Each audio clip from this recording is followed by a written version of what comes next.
예, 우리 하나님 말씀 봅니다. 함께 읽을 하나님의 말씀은 요한복음 18장 15절로 27절입니다. 주보를 참조하셔도 좋고요. 우리 또 신약성경 179페이지입니다. 찾으신 줄 알고 제가 한 절 읽고 여러분이 한 절 읽고 이 아침에 교독합니다. 요한복음 18장 15절입니다.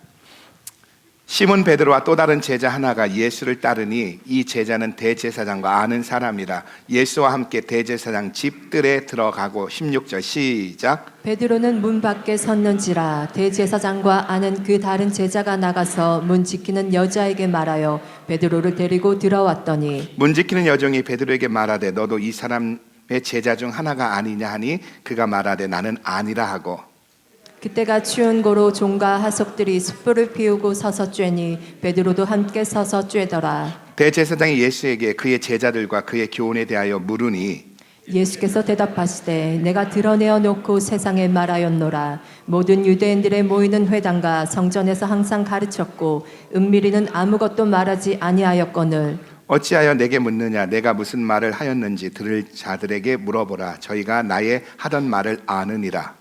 이 말씀을 하심에 곁에 섰는 하석 하나가 손으로 예수를 쳐 가로되 내가 대제사장에게 이같이 대답하느냐 하니 예수께서 대답하시되 내가 말을 잘못하였으면 그 잘못한 것을 증거하라. 잘하였으면 네가 어찌하여 나를 치느냐 하시더라. 안나스가 예수를 결박한 그대로 대제사장 가야바에게 보내니라.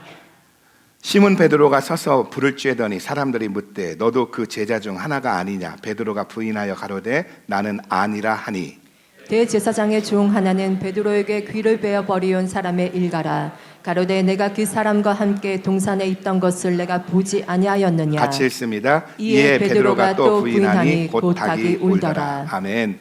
함께 읽은 요한복음 18장 15절로 27절 말씀을 통하여 신앙의 권태기와 성장통, 신앙의 권태기와 성장통이란 제목을 가지고 은혜를 나누고자 합니다. 창세기 16장에 보면 아브라함이 86세 때 하나님의 방법이 아닌 자기의 방법으로 아내 사레의 몸종인 하갈을 통해서 이스마엘을 낳습니다. 하나님은 아브라함 아내 사레를 통해서 나이가 많고 경수가 끊어졌음에도 불구하고 사레를 통해서 자식을 주겠다고 했는데 아브라함은 하나님의 약속을 기다리지 못하고 자기 아내 사라의 몸종인 하갈을 통해서 자기 방법으로 이스마엘을 얻었다는 겁니다. 이것이 창세기 16장의 사건으로 아브라함이 86세 때의 이야기입니다. 그리고 창세기 17장에 와서 아브라함이 99세 때에 하나님은 아브라함에 나타나셔서 나는 전능한 하나님이다 그러십니다. 무슨 말이죠? 아브라함이 자기 방법으로 이스마엘을 얻은 후 13년 동안 하나님의 음성이 들려오지 않았다는 거예요. 지금 13년 만에 하나님의 음성이 들려온 겁니다. 그러니까 창세기 16장과 17장 사이에는 13년이라는 세월이 있고요. 이 13년 동안 아브라함에게 하나님의 음성이 들려오지 않았다는 거예요.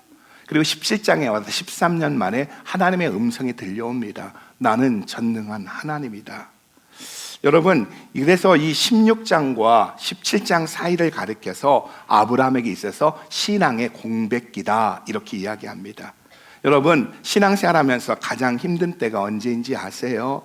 시험이 있을 때도 아니고요, 환난이 닥쳐올 때도 아니라 신앙생활에 있어서 가장 힘든 때는 찬양해도 감격이 없고 무릎을 꿇어도 기도를 해도 눈물이 없고 예배를 드린다고 해도 더 이상 하나님의 음성이 들려오지 않는 마음이 완전히 마른 광야같이 느껴질 때, 이때입니다.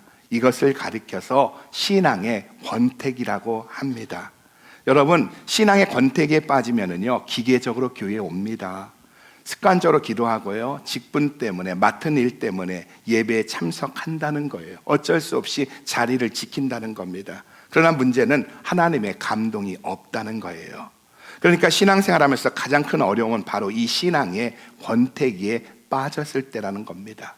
세상의 권태기는, 결혼의 권태기는 대개 40대, 50대 사이에 주로 나타납니다. 세대가 분명하다는 거예요. 그런데 신앙의 권태기는요, 나이와 상관없고 세대와 상관이 없다는 겁니다. 요즘 금요 예배에서 우리가 사무엘상을 나누고 있는데 엘리 제사장은 늙어서 신앙의 권태기가 오자 어린 사무엘은 하나님의 음성이 들려와도 자신은 제사장임에도 하나님의 음성을 들을 수가 없습니다. 나이 먹어서 신앙의 권태기가 오니까 하나님의 음성이 들리지 않더라는 거예요. 사울 왕은 젊어서 예언도 하고 반듯한 모습에 사람도 감동하고 하나님도 기뻐하는 자였습니다. 그러나 중년의 나이에 신앙의 권태기에 빠지자 어떻게 합니까? 불순종으로 범죄하여 하나님이 사울을 왕으로 세운 것을 후회합니다. 사무엘의 두 아들, 엘리의 두 아들 홈니와 비느하스는요, 아버지가 제사장이기에 습관적으로 신앙생활을 합니다. 그런데 이 청년 때의 신앙의 권태기에 빠지자 블레셋과의 전쟁에서 패하여 언약궤도 빼앗기고 비참하게 죽습니다. 세상의 권태기는 40대, 50대라는 주로 연령층이 있지만 신앙의 권태기는 청년 때도 오고 장년 때도 오고 나이 먹어서도 온다는 겁니다. 세상의 성공은 돈, 명예, 부귀입니다. 하지만 하나님의 성공은 주님 안에 거하고 주님과 동행하는 것인 줄 믿으시기 바랍니다. 그러나 주님 안에 거하지 않을 때 교회와도 감격이 없고요, 감동이 없고요, 기쁨과 감사가 없다는 겁니다. 그러기에 신앙의 권태기는요, 인생의 실패라는 겁니다. 오늘 본문에 보면 예수님이 겟세마네 동산에서 기도하시고 잡히시어 대제사장 가야바의 집에 끌려가 신문 받습니다. 이때 베드로도 멀찍이에서 예수님을 따라갔다가 3번씩이나 예수님을 부인하는 장면을 우리에게 소개해주고 있습니다. 먼저 요한복음 18장 15절로 18절에 보면은 대제사장 가야바의 장인인 안나스의 집 앞에서 문 지키는 여자아이가 베드로에게 너도 그의 사람이 아니냐 했더니 아니라고 부인합니다. 그리고 18장 25절로 27절에 보면은 가야바의 집 앞에서, 가야바의 뜰에서 베드로가 불을 쬐고 있는데 사람들이 너도 그 사람의 제자 중에 하나가 아니냐 했더니 아니라고 합니다. 그러자 또 겟세마네 동산에서 베드로가 칼로 내리쳤을 때 귀가 잘렸던 말고의 친척이 너는 그 당에 그 사람의 제자다 하니까 뭐라고 합니까? 저주하며 맹세하면서 아니라고 합니다. 그래서 오늘 본문은요, 예수님을 모른다고 부인하고는 저주하며 부인하는 베드로의 3번째 부인의 모습을 우리에게 보여주고 있다는 거예요. 그런데 같은 사건을 기록하고 있는 마태복음 26장은요, 베드로가 예수님을 3번 부인하고 신앙의 권태기에 빠지기 전에 내용을 보여주고 있다는 거예요. 그러니까 마태복음 26장은 베드로가 예수님을 3번씩이나 그것도 저주하고 부인하고 신앙의 권태기에 빠질 수밖에 없었던 심적 상태를 보여준다는 거예요. 왜 베드로가 예수님을 3번씩이나 부인하는 영적인 권태기에 빠졌는가? 그 이유가 무엇인가? 베드로의 그 심리적인 상태를 보여주고 있다면 오늘 본문은 베드로가 예수님을 3번씩이나 부인하고 실패하는 모습을 보여주고요, 요한복음 21장은 이런 베드로의 신앙의 권태기에서 회복시키는 예수님의 은혜를 우리에게 보여주고 있다는 거예요. 그러니까 마태복음 26장과 요한복음 18장과 요한복음 21장은 연결되어져 있는데, 베드로라는 한 사람을 통해 연결되어져 있는데, 26장은 바로 베드로가 예수님을 3번씩이나 부인하게 된 심리적 상태를 보여주고, 요한복음 18장은 예수님을 3번 부인하는 베드로의 모습을 보여주고, 그리고 요한복음 21장은 이 실패한 권태기에 빠진 베드로를 회복시키시는 예수님의 아름다운 드라마를 우리에게 보여주고 있다는 거예요. 그러면 베드로가 왜 신앙의 권태기에 빠졌느냐는 거예요. 우리 마태복음 26장을 통해서 우리가 한번 추적해 보길 원합니다. 첫째는요, 이웃을 향한 잘못된 자세 때문이라는 겁니다. 마태복음 26장 18절에 보면은 예수님께서 말씀하십니다. 내 때가 가까웠다. 내 때가 가까웠다 말씀하십니다. 여러분, 예수님이 말씀하신 내 때가 언제지요? 예루살렘에 올라가 제사장과 장로들의 손에 넘겨져 죽임을 당할 때입니다. 예수님은 줄고 십자가의 죽으심을 향하여 달려왔습니다.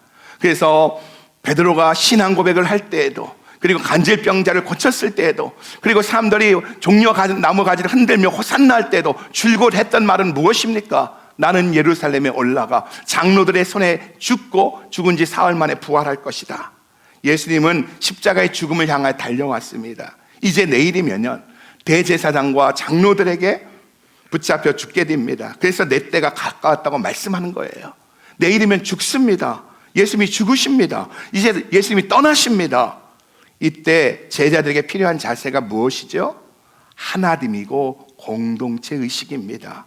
그래서 요한복음 13장에 보면 예수님이 잡히시기 전날 다락방에서 성만찬을 하신 후에 예수님은 수건을 허리에 두르시고 대에 물을 떠와서 제자들의 발을 씻겨주신 후에 뭐라고 말씀한지 아십니까?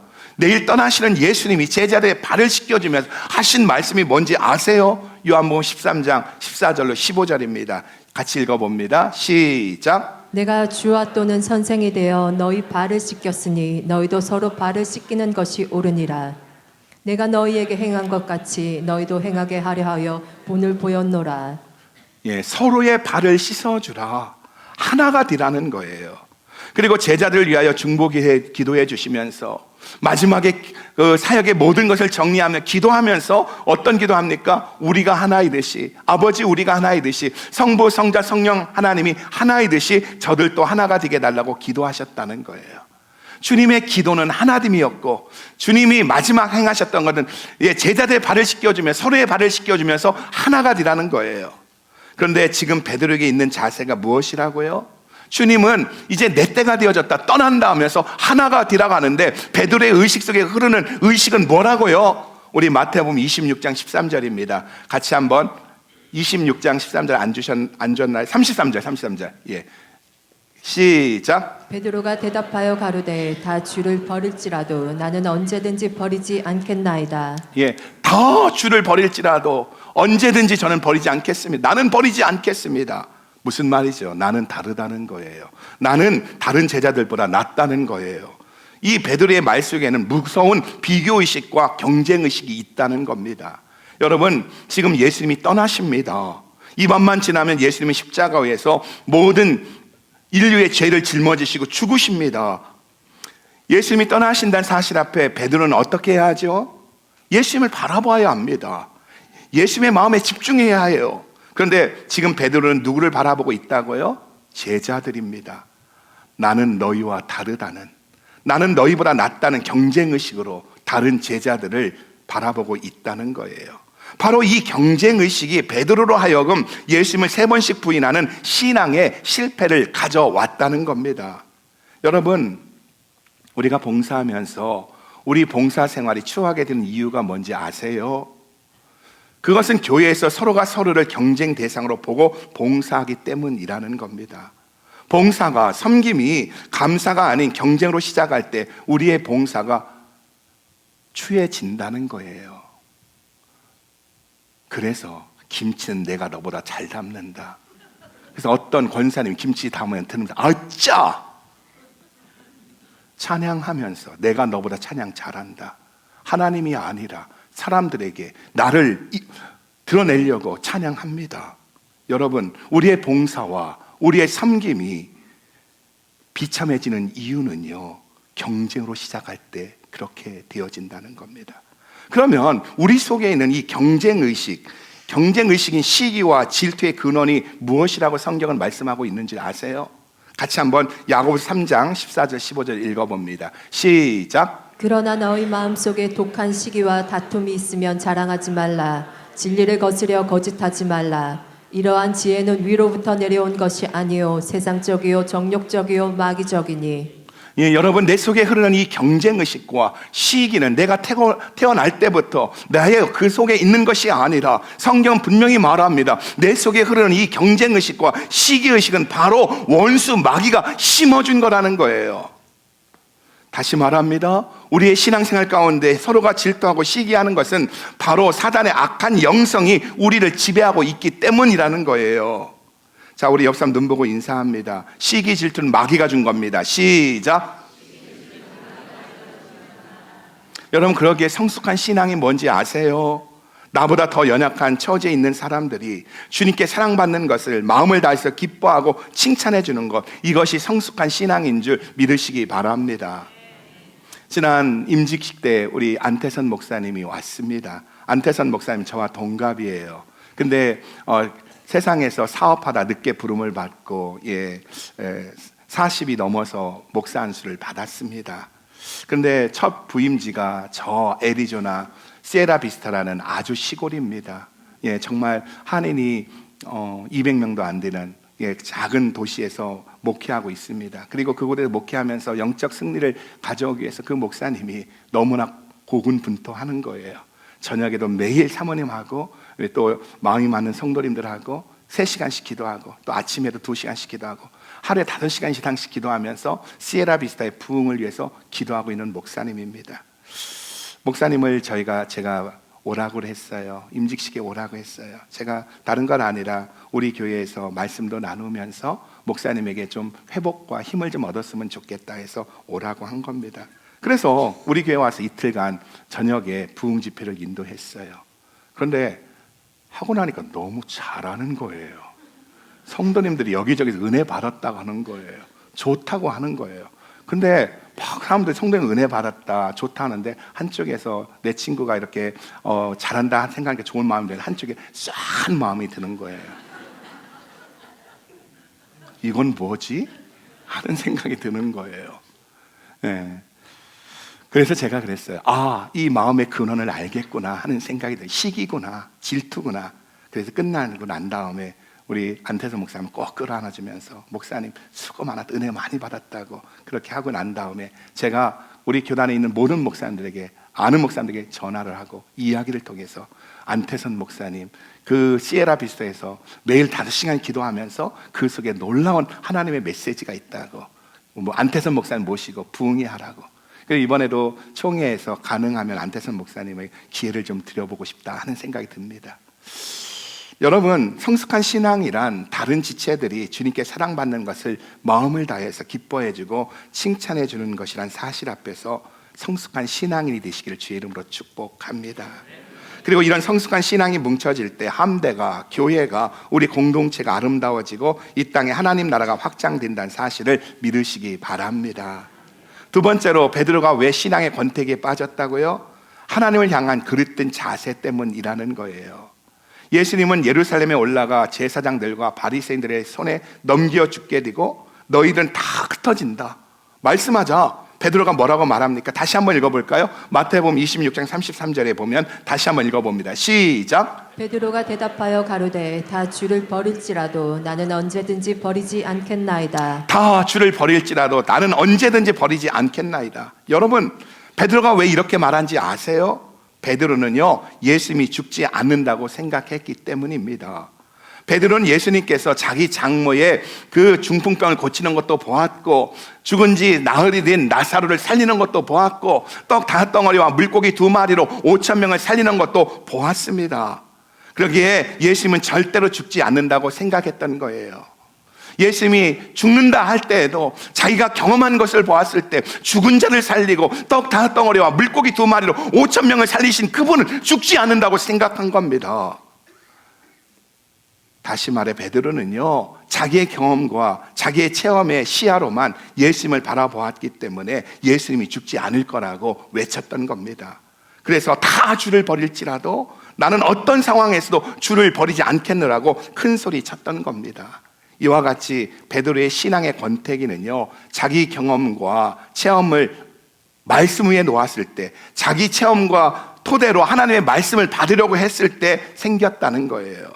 이웃에 대해서는 경쟁의식으로 바라보았고, 하나님에 대해서는 하나님의 말씀보다 자기의 경험을 앞세우고, 또한 하나님의 말씀을 자기의 경험을 가지고 해석하려고 했을 때 베드로에게 찾아온 것이 뭐냐? 신앙의 권태기라는 겁니다.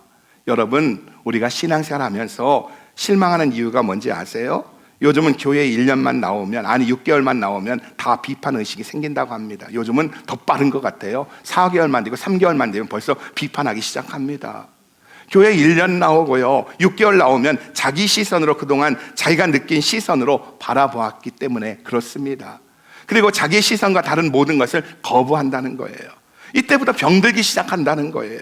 이때부터 교회가 헌신과 눈물의 고백의 장소가 아니라 내 주장을 내세우는 장소가 된다는 겁니다.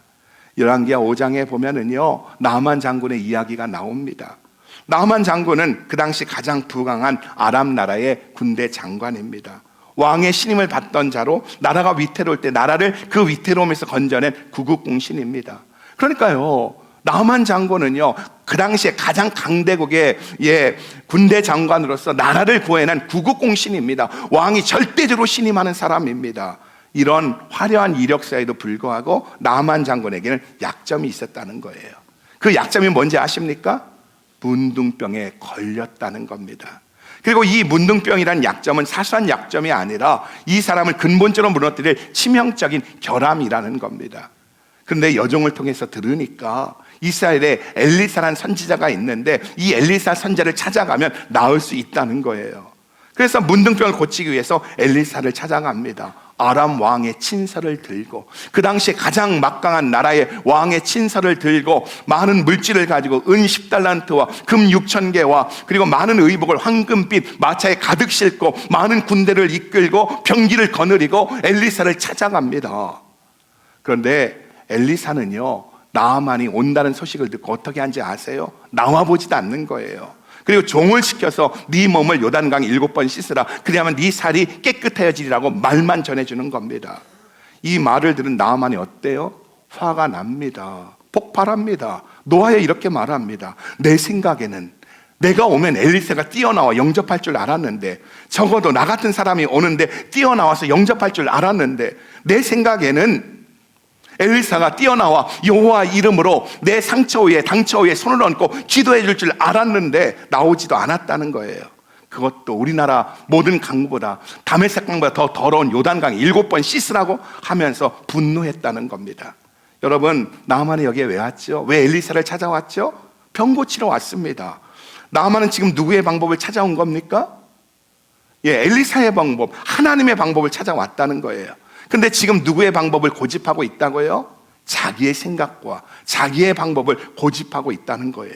내 생각엔 엘리야가 뛰어나올 줄 알았다. 내 생각엔 엘리사가 뛰어나와 여호와의 이름을 부르면 내 상처 위에 손을 얹고 기도해 줄 줄 알았다. 내 생각에는 여러분, 자기 방법과 자기 생각을 내세울 때 기적도 없고요, 하나님을 만나지 못하는 것 아세요? 결국 실망만 하고 신앙의 권태기에 빠진다는 겁니다. 오늘 베드로가 신앙의 권태기에 빠질 수밖에 없었던 이유는요, 자기의 방법을 고집했다는 겁니다. 여러분, 옆 사람하고 다시 한번 인사합니다. 내 방법만 고집하면 하나님 만나지 못합니다. 시작. 교회 10년 다니고 20년 다녀도 아직도 주님을 만나지 못하고 습관적으로 나오시는 분들이요, 여러분의 방법과 여러분의 생각을 주님의 십자가 앞에 내려놓는 은혜가 있기를 축복합니다. 그러나 감사한 것은요, 나아만은 들을 줄 아는 귀가 있었다는 거예요. 엘리사의 말에 분노하는 나아만에게 종들이, 주인님 왜 그러세요? 병 고침 맞는다면 더 어떤 일도 할 수 있는데 왜 그러세요? 왜 이 일을 못합니까? 말할 때 나아만은 끝까지 자기 방법을 주장하지 않았다는 거예요. 그리고 말씀에 순종해서 요단강에 내려가 몸을 7번 들어갔다 나왔을 때에, 마지막 7번째 요단강에서 나올 때 그 문둥병이었던 그 살이 어린아이 살과 같이 변한 줄 믿으시기 바랍니다. 여러분, 기적이 언제 일어나고요? 하나님을 언제 만나는다고요? 자기의 방법을 버리고 자기의 체험을 버리고 자기의 생각과 자존심을 버리고 하나님 말씀에 순종할 때 기적이 일어나고 하나님을 만나게 된다는 사실을 믿으시기 바랍니다. 그런데 베드로는 자기 생각과 자기 경험을 말씀보다 앞세웠다는 거예요. 그때 베드로에게 실패와 신앙의 권태가 찾아왔다는 겁니다. 세 번째로, 베드로의 실패는, 베드로의 권태기는요, 자기를 향한 잘못된 자세에서 시작되어졌다는 거예요. 이웃에 대해서는 경쟁의식으로, 하나님에 대해서는 자기의 체험과 경험을 말씀보다 앞세우고, 그리고 세 번째는요, 자기를 향한 잘못된 자세에서 왔다는 거예요. 마태복음 26장 31절 이하에 보면 예수님께서 나는 예루살렘에 올라가 십자가에 죽고 너희들은 흩어질 것이다 말하자, 32절에서 베드로는 뭐라고 합니까? 33절에 뭐라고 합니까? 다 주를 버릴지라도 나는 언제든지 버리지 않겠나이다. 그러자 예수님이 이렇게 말합니다. 네가 다 굴기 전에, 오늘 밤이 지나기 전에 나를 3번 부인할 것이다. 그러자 베드로가 주와 함께 죽을지언정 자기는 주를 부인하지 않겠다고 합니다. 네가 오늘 밤 지나기 전에 3번 나를 부인하여, 무슨 말이에요? 죽을지언정 저는 부인하지 않습니다. 저는 그런 사람이 아니라니까요. 제가 어느 홍신지 아세요? 그렇게 말하는 겁니다. 여러분, 굉장한 충성심입니다. 그러나 한 번 더 생각해 보면은요, 누구를 위한 충성이냐는 거예요. 자기 의를 위한 충성이라는 겁니다. 예수님께서 겟세마네 동산에 붙잡혔을 때 다른 제자들은 다 도망갔습니다. 그런데 본문 16절에 보면은 대제사장과 아는 어떤 제자, 즉 12제자 중에 한 사람인지 아니면 예수님의 말씀을 듣고 따르는 제자 중에 한 사람인지는 모르겠지만 그 제자의 도움으로 대제사장 안나스의 뜰을 지나서 가야바의 뜰까지 예수님을 쫓아왔다는 겁니다. 우리는 여기서 다른 제자들은 다 도망쳤는데 왜 베드로는 대제사장 가야바의 뜰까지 예수님을 따라갔을까 하는 의문이 생겨요. 정말로 그 누구보다 예수님을 사랑했고 자기 고백과 같이 내가 죽을지언정 예수님을 부인하지 않겠다는 고백을 지키기 위해서냐는 거예요. 아니라는 거예요. 베드로가 주와 함께 죽겠다고 외쳤던 이유는, 또 다 도망갔는데 자기만 가야바의 뜰까지 간 이유는요, 공로자 의식 때문이라는 겁니다. 그래도 나는 예수님의 제자 중 수제자로서 의무를 다했다.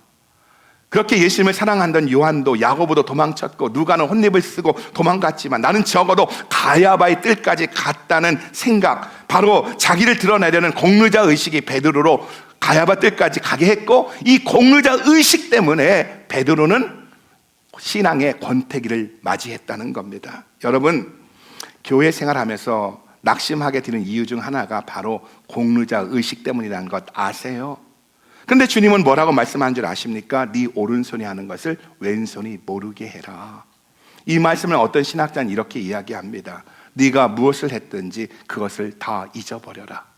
네가 무엇을 했든지 그것을 다 잊어버려라. 여러분, 우리가 이 공로자 의식을 버리려면요, 철저하게 자기 자신이 무엇을 했는지에 대하여 잊어야 한다는 거예요. 내가 무엇을 했다는 봉사의 기록을 남기지 말아야 한다는 겁니다. 여러분, 예수님을 십자가에 매단 사람은 유대인들입니다. 특히 바리새인들입니다. 바리새인들은 누구입니까? 그들은 율법을 지키는 사람들입니다. 그리고 일주일에 2번씩 금식하는 사람들입니다. 기도하는 사람들입니다. 경건한 사람들입니다. 그런데 이 바리새인들이 예수님을 십자가에 매달았습니다. 왠지 아세요? 자기들의 이 경건이 너희와 다르다는, 세리와 다르다는, 나는 너희와 다르다는 바로 이 공로자 의식 때문에 예수님은 십자가에 매달고 끝까지 회개하지 않았다는 거예요. 봄을 맞이해서 제가 요즘 월요일날마다 교회에서 일을 합니다. 새벽기도 끝나고 난 다음에 화단 정리도 하고 나무도 자르고 이런저런 일을 합니다. 지난주 월요일에는요, 교회 앞에다가 좀 화단을 만들고 공사하다 버린 돌들을 이 리어커에다가 달리에다가 주워 가지고 와서 잘 이렇게 쌓아놓고 하면 나름대로 예쁘게 해놨습니다. 근데 오늘 아침에 출근하다 보니까요, 아침 일찍 오다 보니까요, 그 돌이 다 앞으로 나와가지고 애들이 소꿉장난에 거기 쌓아놓고 거기다가 나뭇잎 갖다 놓고 뭐 지들 뭔가를 한 것 같아요. 그거 보는데 확 올라오는 거예요.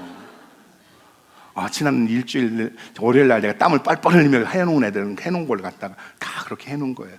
그때 막 딱 떠오르는 생각이, 이게 누굴까? 막 범인이 추적되어지는 거예요. 집사님 딸일까? 우리 누구의 아들일까? 하는 생각이 들고, 그냥 놔둬. 그래, 다 보라고 놔둬. 그럴까 하는 생각이 드는 거예요. 근데 왜 그래요? 내가 해놨기 때문에, 이런 공로자 의식 때문에, 내가 했지 때문에.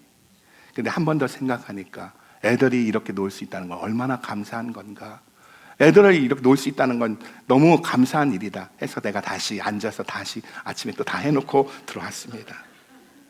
여러분, 내가 무엇을 했다는 봉사의 기록을 남길 때, 우리가 공로자 의식에 빠질 때 신앙의 권태기가 찾아온다는 거예요. 여러분, 공로자 의식이 생길 때 원망과 불평이 생기고요, 공로자 의식이 생길 때 비교 의식이 생겨난다는 겁니다. 그러게 신앙생활은 하나님의 은혜에 대한 감사의 표현이지 나를 과시하기 위한 무대가 아니라는 것을 믿으시기 바랍니다. 그냥 하나님께 감사해 찬양하는 거고, 하나님께 감사해 주방 봉사하는 거고, 하나님께 감사해서 성가대 봉사하는 거고, 그냥 하나님께 감사하는 것이지 나의 음악성과 나의 달란트, 내가 김치 잘 나눈다, 내가 미역국 잘 끓인다 하는 나의 어떤 나를 과시하기 위한 무대가 아니라는 사실을 믿으시기 바랍니다. 옆 사람 눈 보고 한번 인사하십시다. 신앙생활은 하나님의 은혜에 대한 감사 표현입니다. 시작. 우리 이호연 안수 집사님, 주일날마다 새벽 일찍 와서 그 많은 주보 접고 이 모양 저 모양 애를 많이 쓰는데 하나님을 향한 감사의 표현이길 축복합니다.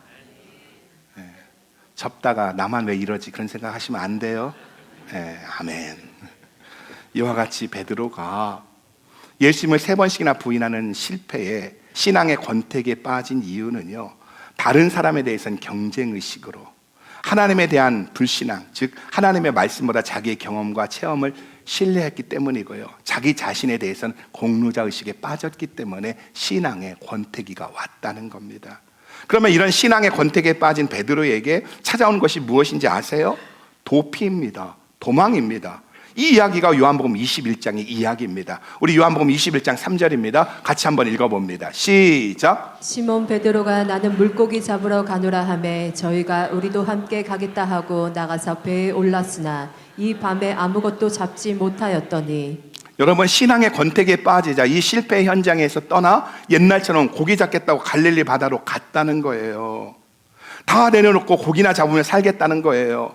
그런데 이것이 우리의 신앙생활의 모습이라는 겁니다. 내가 주의 은혜를 받고 보니 너무 감사해서 주님 앞에 헌신하고자 합니다. 그래서 함장으로, 찬양대로, 찬양팀으로, 남선교회로, 여선교회로 헌신합니다. 또 선교회도 헌신해서 또 여름으로, 겨울로 선교지도 갑니다. 그러면서 하는 말이 뭐지요? 주님, 이 몸을 주님께 드립니다. 내가 나딘 것은 하나님의 은혜입니다. 나를 받아주세요 하면서 주님 앞에 드립니다. 근데 어느 날 시험이 닥칩니다. 누군가에게 지독한 권면을 듣습니다. 누군가에게 시험의 말을 듣습니다. 그 누구도 내 헌신을 알아주지 않는 거예요. 홍 목사가 한다는 말이 격려의 말이 아니라 나의 마음을 후벼 파는 말을 하는 겁니다.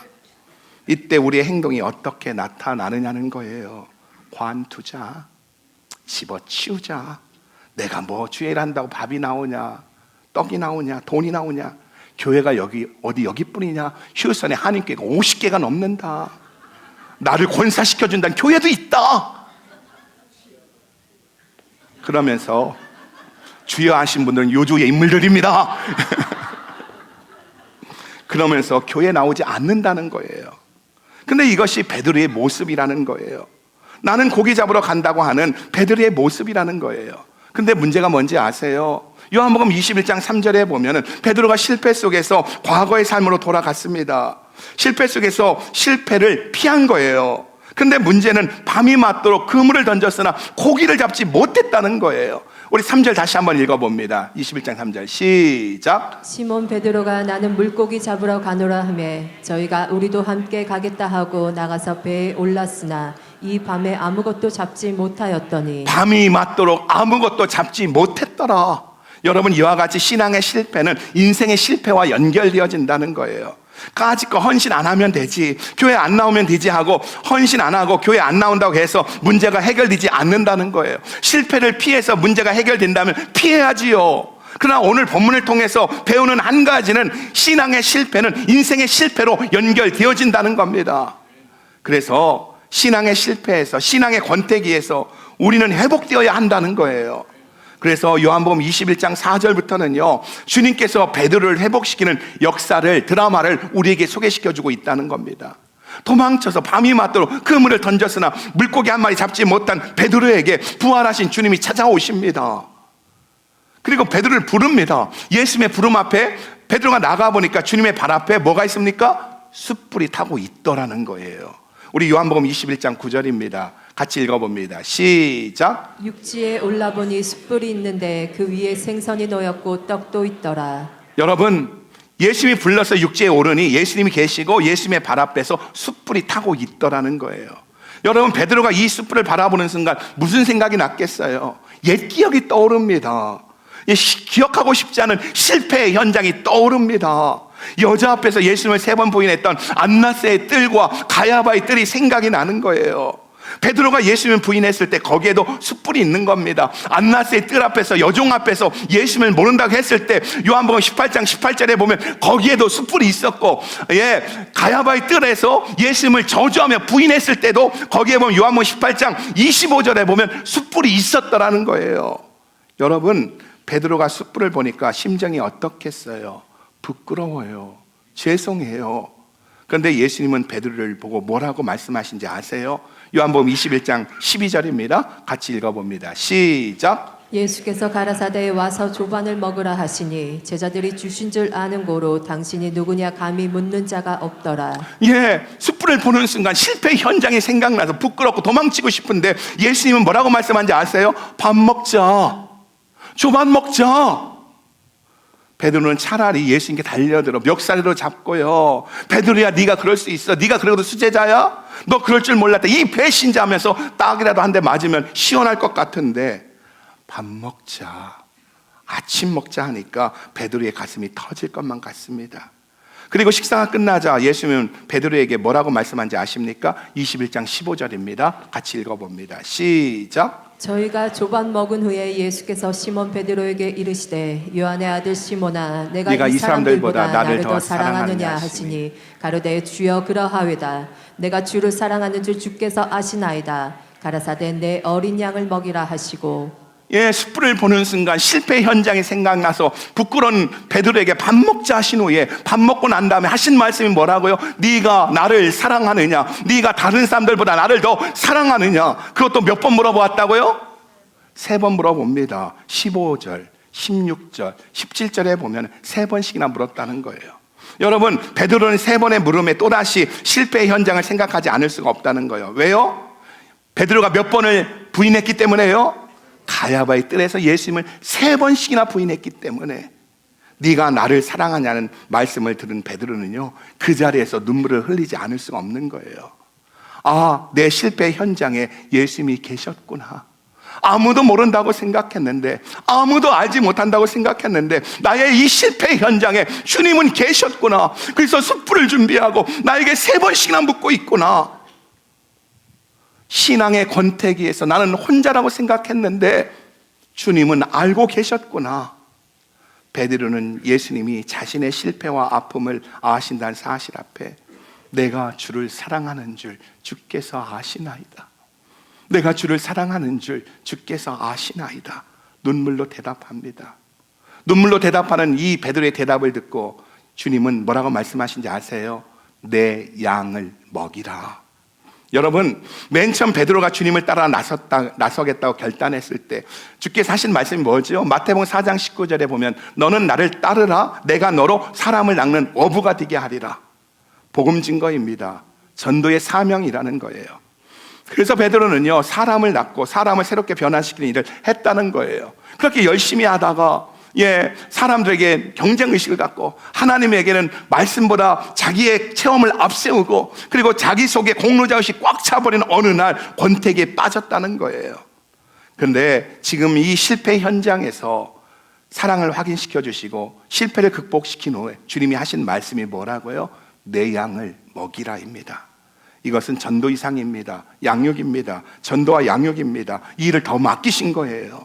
여러분, 그러니까 나의 신앙의 권태기는요, 주님에게는 내 신앙의 성장을 가져오는 성장통인 줄 믿으시기 바랍니다. 내 외로움, 내 서러움, 고통으로만 치우치지 않고요, 이것을 성장하는 계기로 바꾸신다는 거예요. 이 이야기가 요한복음 21장의 이야기라는 겁니다. 그래서 주님은 우리가 실패했다고 우리의 일감을 빼앗아가지 않습니다. 주님은 내가 한 번, 두 번, 3번 실패했어도 한 번 더 기회를 주시는 줄 믿으시기 바랍니다. 요한복음 21장 9절에 보면 베드로가 예수님께 가보니 숯불 위에 생선이 있더래요. 여러분, 이 생선 누가 장만한 거지요? 예수님이 장만한 겁니다. 그런데 요한복음 21장 10절에 보면 주님은 베드로에게 이렇게 말씀합니다. 같이 한번 읽어봐요. 시작. 예수께서 가라사대 지금 잡은 생선을 좀 가져오라 하신대. 숯불이 있고 생선이 있는데 주님이 그러시는 거예요. 생선을 좀 가져와라. 네가 잡은 생선 좀 가져와라. 예수님은 지금의 생선으로 충분합니다. 아니, 생선이 더 필요하면은요, 예수님 자신이 장만할 수도 있다는 거예요. 예수는 오병이어의 기적을 베푸신 분입니다. 그런데 뭐가 부족해서 베드로에게 네가 잡은 생선을 가져오라고 하셨느냐는 거예요. 지금도 풍부한데 더 장만할 수 있는데 주님은 베드로에게 네가 잡은 생선 좀 가져와라. 이것은 베드로의 참여를 요구하시는 말씀인 줄 믿으시기 바랍니다. 여러분, 하나님은 내 달란트가 없어도 하나님의 뜻을 이뤄 나가실 수가 있습니다. 내가 가만히 있어도요, 하나님의 역사를 이끌어 가실 수가 있다는 거예요. 내가 헌신하지 않아도요, 주님의 다시 오심은 하나님께 일해 나가십니다. 그런데도 주님은요, 우리의 부족한 달란트를 요구하신다는 거예요. 왜 그런지 아세요? 주님의 일에 동참시키기 위해서입니다. 그리고 이것은 나에게 주의 일에 주님의 동역에 의미를 주기 위해서인 줄 믿으시기 바랍니다. 혹시 우리 중에 실패해서 신앙의 권태기 때문에 내가 져야 할 십자가 사명을 벗어버리거나 벗어버리려고 갈등하는 분은 없는지요? 아버지께서 내게 주신 잔을 밀어버리는 분은 없는지요? 다른 잔 달라고 다른 잔 달라면서 밀어버리는 분은 없는지요? 요한복음 21장 7절에 보면 베드로는 예수님이 부르셨을 때 실패의 현장에서 겉옷을 입고 나갔다고 말씀하고 있습니다. 우리 모두가 실패 속에서 다시 사명의 겉옷을, 쓴 잔의 겉옷을 입고 서시기 바랍니다. 오늘 주님 앞에 있는 모습 그대로 서시길 바랍니다. 하나님은 아세요. 내가 권태기에 빠졌고 내가 실패했다는 걸 아세요. 내가 속이고 있지만, 목사라는 간판을 가지고 이렇게 속이고 있지만 나의 심적 상태를 주님은 알고 계신다는 거예요. 그런데 그 주님 뭐라고 하신다고요? 겉옷을 입고 있는 모습 그대로 내게 나오라는 거예요. 그리고 회상해 보시기 바랍니다. 지난날 주의 은혜를 받고 보니 새벽 예배가 즐거웠던 나를, 예배가 그렇게도 기다려졌던 나를, 눈 덮인 아프가니스탄의 골짜기를 밟으면서도, 발이 시도록 밟으면서도 행복했던 나를, 10시간 이상 서서 일하고 피곤해도요 함대 모임에 기쁨으로 달려갔던 나를, 선교를 위한 바자 위에서 온몸이 크로피시 냄새로 가득 차고 허리가 끊어져 나갈 것 같은 힘들어도 감사했던 나를 회상해 보시기 바랍니다. 그러게 오늘 이 시간에 주님께 도움을 청하시기 바랍니다. 주님 도와주세요. 주님 나를 치유해 주세요. 주님 나를 회복시켜 주세요. 주님 이렇게 살 수 없습니다. 주님 나를 도와주세요. 기도하시기 바랍니다. 이때 신앙의 권태기가 신앙의 성장통이 될 수 있다는 겁니다. 그때 예수님이 네가 나를 사랑하느냐, 네가 나를 사랑하느냐, 그때 주님이 내 양을 먹여라, 네가 잡은 생선을 가져와라, 생선을 가져와라. 베드로는요 갈릴리 바다가 있었기에 오순절 마가다락방이 있었습니다. 회개가 있었기에 성령 세례가 있었고요, 회복이 있었기에 양을 먹일 수 있었다는 겁니다. 오늘 이 시간 우리 모두에게 가야바의 뜰에 실패해서 영적인 신앙의 권태기에서 갈릴리 바다의 회복이 있기를 주님의 이름으로 축복합니다. 그리고 갈릴리 바다의 회복이 마가다락방의 성령 세례로 사명의 확신으로 이어지는 놀라운 역사가 있기를 주님의 이름으로 축복합니다. 여러분, 갈릴리 바다의 회복, 이 부활은 바로 마가다락방 성령과 연결되어지는 거예요. 신앙의 권태기가 신앙의 성장토로 연결되는 축복이 있기를 주님의 이름으로 축복합니다.